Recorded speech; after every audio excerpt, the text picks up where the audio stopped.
వాస్తవంగా మనకి అనేక సార్లు వింటుంటాం. రాజకీయ నాయకులు ఆళ్ళ డబ్బులు తీసుకెళ్ళి స్విట్జర్లాండ్‌లో పెడుతుంటారు. స్విస్ బ్యాంక్‌లో పెడుతుంటారు అన్నటువంటిది. ప్రపంచవ్యాప్తంగా అంటే వాస్తవంగా స్విట్జర్లాండ్ చాలా పక్కాగా రూల్స్ ఉంటాయి. అంత నీతిగా, నియమంగా బ్రతికేటటువంటి ప్రజలు.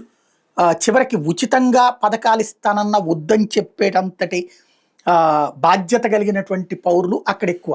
అట్లాంటి చోట్లన ఈ పరిస్థితి ఏంటి అన్నటువంటిది పెద్ద ఎత్తున వరల్డ్ వైడ్‌గా చర్చ జరిగింది. గత 20, 30 ఏళ్లుగా వాళ్ళని నిలదీసేటప్పటికి వాళ్ళు ఆ బ్యాంకింగ్ రూల్స్ కానీ, అక్కడ అకౌంట్స్ తీసేవాడికి గాని, అక్కడ ఇష్యూస్ గురించి కొన్ని సిస్టమ్స్ సెటరేట్ చేశారు.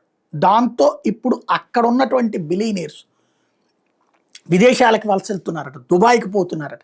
ఏంటి వీళ్ళు చెప్పేదంటే స్విట్జర్లాండ్‌కి సంబంధించి ఇప్పుడు న్యూ రూల్స్ ప్రకారం టాక్స్ ఇష్యూస్ నడుస్తున్నాయి. డబ్బులు ఎక్కడి నుంచి వచ్చినాయి అన్న దాని మీదన క్వెషన్స్ ఏస్తున్నారు. అలాగే ఫ్యామిలీ ఎవరెవరు ఏమేంటి అన్నటువంటిది కూడా లెక్కలు అడుగుతున్నారు. అదే ఇప్పుడు దుబాయ్ అయితే నో టాక్స్, నో ప్రాబ్లమ్ అంటూ అక్కడికి పోతున్నారట. ఒక్క ఏడాదిలో 200 ఫ్యామిలీ ఆఫీసెస్ దుబాయ్‌కి వెళ్ళిపోయినట. దుబాయ్ ఫైనాన్షియల్ సెంటర్‌కి.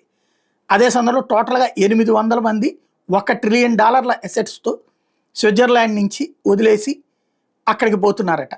వెల్త్ హెడ్ క్వార్టర్ కాస్త ఇప్పుడు ఈ రూట్‌లో పోతోందన్నది బ్లూంబర్గ్, ఫైనాన్షియల్ టైమ్స్ ప్రొజెక్ట్ చేస్తున్న అంశం.